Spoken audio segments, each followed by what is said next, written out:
Welcome back to my channel if you've been here before. If you haven't, I'm Gemma. I talk about books, and today is the first part of my September wrap-up.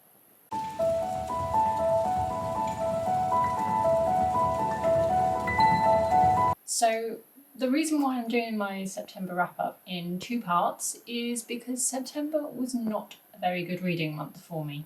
I DNF'd 3 books, which for me personally is a massive amount. I could have gone an entire year and not DNF'd that many books. So to do that in 1 month, it didn't put me in a reading slump, but it definitely dropped my sort of motivation, and I definitely felt a more desperate need to find books that I enjoyed. And also I was just really looking forward to spooky season coming up, and I knew that I had some really good books planned to read in October. So it just didn't feel like a very successful month. So that is why I'm going to talk about the books that I DNF'd in this video, and then in my next video I'm going to talk about the books that I did actually start and read and finish, and I'll talk about whether or not I enjoyed them.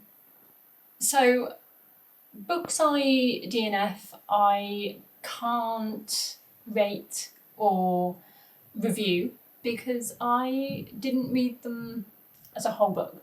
That also makes it really difficult to just generally talk about them. So for each book, I am just going to read the synopsis off my phone and then explain why I DNF'd. I think that's just the easiest way to do this sort of video. So the first book I DNF'd was You Let Me In by Camilla Bruce. Everyone knew best-selling novelist Cassandra Tipp had twice got away with murder. Even her family were convinced of her guilt. So when she disappears, leaving only a long letter behind, they can but suspect that her conscience finally killed her. But the letter is not what anyone expected. It tells 2 chilling, darkly disturbing stories. One is a story of bloody nights and magical gifts, of children lost to the woods, of husbands made from twigs and leaves and feathers and bones. The other is the story of a little girl who was cruelly treated and grew up crooked in the shadows. But which story is true, and where is Cassie now? Going by that synopsis, I was expecting this to be a full-blown mystery novel with some dark and disturbing elements and maybe a touch of folklore behind it. I didn't expect it to be a full-on fantasy, but I had some preconceptions from the synopsis. The problem was I didn't get into this book enough to find out if I was right or not, because all of the folklore, fae elements were basically a metaphor for trauma caused by horrific childhood sexual abuse. And that is not what I wanted to read about. I am not somebody who is easily triggered. I have never experienced abuse myself, so it is not something that I find damaging to me personally on a sort of a mental health side. But for me, when I'm reading, if a plot involves trauma, PTSD, any form of abuse, I can cope with when it's in a traditional crime fiction. It's being investigated. It may be historical, it may be a current case that's being investigated. It was just a really difficult read. I just felt completely uncomfortable reading this book from the very, very beginning. It was almost as though I knew more about what was happening than the character it was happening to. It became very obvious what was happening to her, even though it was clearly written as though she had no idea. But this book was just a really difficult read. I think I got through about 70 pages and I just couldn't deal with it anymore. It was just too horrific. It was too unsettling and upsetting.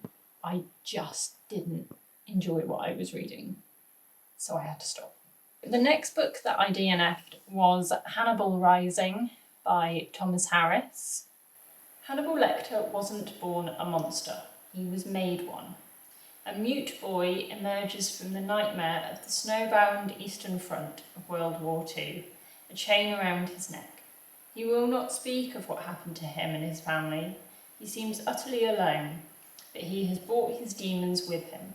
Throughout his young life, they visit him and torment him. When he is old enough, he visits them in turn, and in the fog of traumatic memory, he discovers that he has gifts far beyond what he imagined. I have talked about this series in previous wrap-ups, and I talked about how I really did not enjoy Hannibal, which is the book previous to this one. For me, when I read a book about a serial killer, a fiction book about serial killers, murderers, it's a crime book, it's a crime thriller where, we've got madmen on the loose and they're killing people. I am very good at distinguishing between fact and fiction. I know full well that what I am reading is fiction. It's made up. And as weird and deranged as that might sound, I really enjoy reading about serial killers and the murders that they commit and then them being caught and punished for their crimes. I have no real desire to know why they do what they do. Sometimes it's interesting to think of what their motive might be, or sometimes it's quite clear while the book progresses what their motive is, why they're killing specific people, because that helps the detective that you're reading about find out who the killer is, because they have to discover what their motive is, what is causing them to want to kill these specific people, how they choose their victims, etc.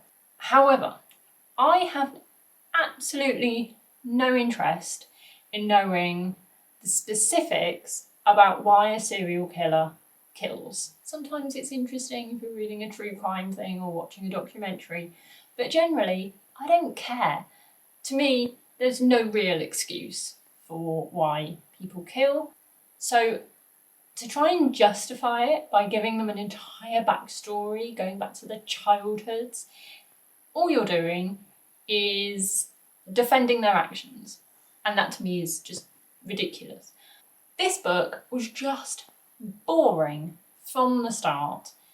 This was clearly just to make us feel as though Hannibal Lecter had been abused, mistreated, he'd gone through some horrific things in the war, he'd lost his sister, his family, and he started killing out of revenge, and then he, I don't know, maybe he just enjoyed it and he carried on. I didn't get far enough into this book to find out, because I found the writing so boring, so bland. There wasn't any of the fun, mischievous, banter of the first two books.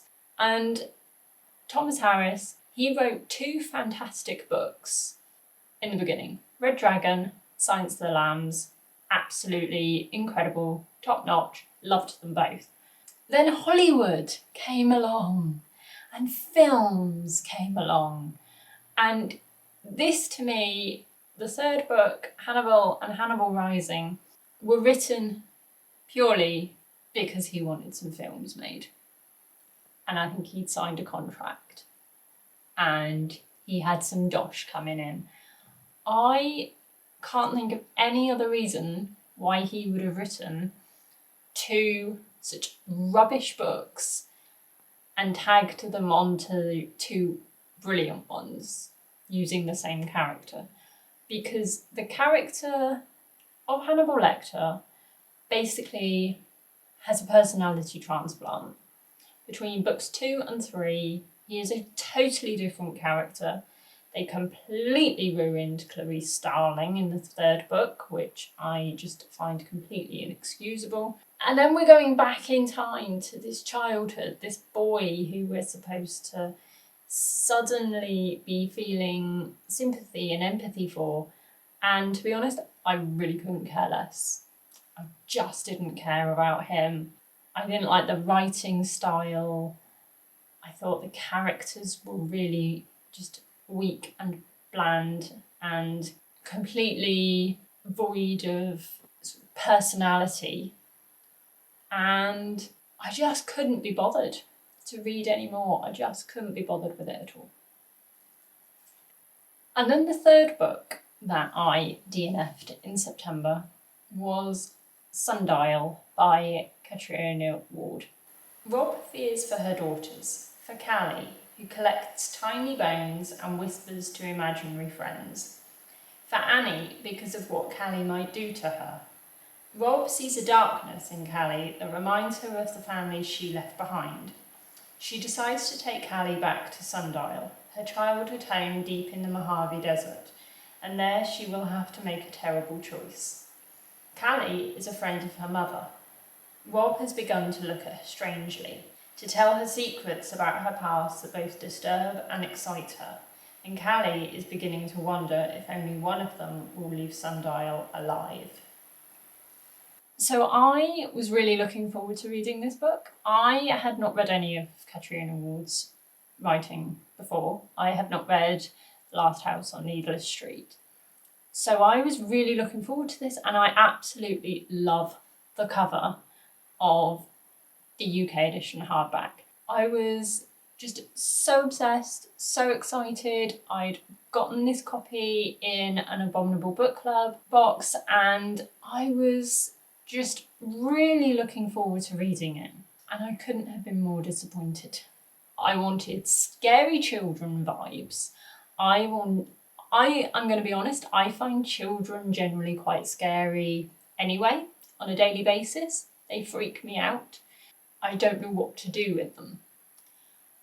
But I was also wanting a thriller, and I was kind of getting an idea that, again, there would be some sort of folklore thing involved, maybe a cult. Now, I think I was somewhere right with the sort of cult element of this weird family living in the middle of the desert, in the middle of nowhere, on their own. But again, I didn't finish this book to find out, because all of the things I wanted, mostly the scary child, just didn't happen. She wasn't scary. The kid in this book, this Callie, okay, yes, she's a bit weird. She collects little animal skeletons, and half the time it's obvious that she goes out and actually kills the animal. So yeah, okay, she's a bit weird, and she's got a thing she's not that keen on her younger sister either. But I didn't find her creepy. She didn't unnerve me while I was reading this book. I wasn't reading it thinking, if I was in a room with this kid, I wouldn't turn my back on her. I just found her a bit dull and spoiled. I think the other problem is there are serious domestic abuse themes going on in this book as well. So you're immediately supposed to feel for the mother and be on her side and want her to protect her children. But I didn't always get her motives, and I didn't necessarily agree with the way she was doing things. So she is concerned about the behaviour of her oldest daughter. She's frightened for her youngest daughter. She's frightened of her husband, who is a nasty, manipulative, potentially violent bully. And yet she leaves her youngest daughter with her husband, who is also having an affair with a friend and neighbour who lives down the road, so that she can then take her oldest daughter off into the middle of the desert. It all just seemed very weird. Like, if you were that concerned for your child and that afraid of your husband, would you really have left the two of them together? Even if you don't suspect your husband would be violent to your child, would you really leave them alone? I don't know. I'm not a mother, I'm not a wife, I don't know how people would react in that situation. I don't know how I would react in that situation, but it just seemed a little bit weird that you have this many concerns and yet you would act in that way instead of just saying, I'm going to get this oldest daughter help and make her see a doctor, which to me would have been the most sensible thing to do, but maybe I'm wrong. But I think the biggest problem I had with this book was I just found it boring. But again, I didn't read far enough into this. This is probably the one book out of the three that I would give a second go. So at some point next year, I might consider rereading this, or at least attempting to read it all the way through and just seeing if I can get further than I did this time, because I am still kind of intrigued, but I don't know. Let me know in the comments. Out of these three books, which one have you read? Which one did you enjoy most? And which one should I definitely try to read all the way through? Just give me a bit of a nudge in the right direction. If you've read all three and you thought they were all rubbish and I DNF'd for the right reasons, also let me know. Give me a thumbs up. So they are the three books that I DNF'd in September. I will have another video up shortly where I talk about the books that I actually read and finished, and I will let you know whether or not I liked them, because that was a mixed bag. I will be back with some more videos very soon, so please like, share, subscribe, comment, do all the things below, click on all the buttons, watch some more videos, and I will see you soon. Bye!